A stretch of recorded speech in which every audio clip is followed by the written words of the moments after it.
Most people only notice the graphics, but after watching Ubisoft's new Black Flag remake gameplay, I found a few upgrades that completely change how Havana feels.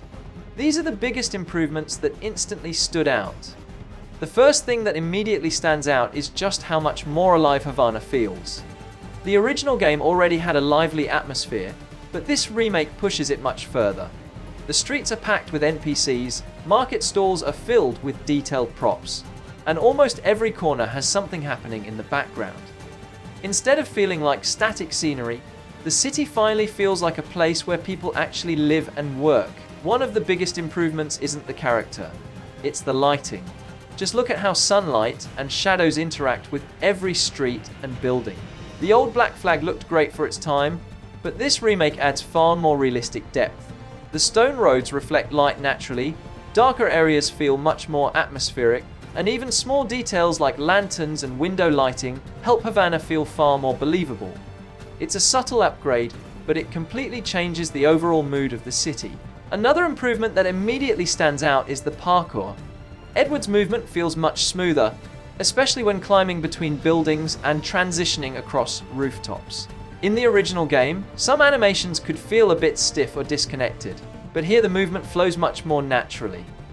The transitions between climbing, vaulting, and landing look cleaner, making traversal feel more cinematic without changing the classic Black Flag style. Combat also feels much more impactful than before.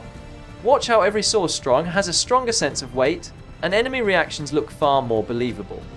Instead of quick, arcade-like movements, every attack now feels more deliberate and cinematic. Even the finisher animations flow much more smoothly, making every fight look closer to a modern Assassin's Creed game, while still keeping the fast-paced combat that made Black Flag so enjoyable. One improvement that could easily go unnoticed is the stealth presentation. Instead of simply running straight toward the target, the gameplay encourages you to stay above street level and use rooftops to plan your approach. From this angle, you can clearly see enemy positions before making your move. It gives the assassination much more strategy, and at the same time it perfectly captures the classic assassin fantasy that made Black Flag so memorable. Ubisoft has also improved how assassination setups are presented. Instead of immediately jumping into combat, the game gives you a much clearer overview of the entire encounter. You can identify patrol routes, nearby cover, and the safest path before attacking. Small changes like these make stealth feel more rewarding without changing the core Black Flag gameplay that fans already love.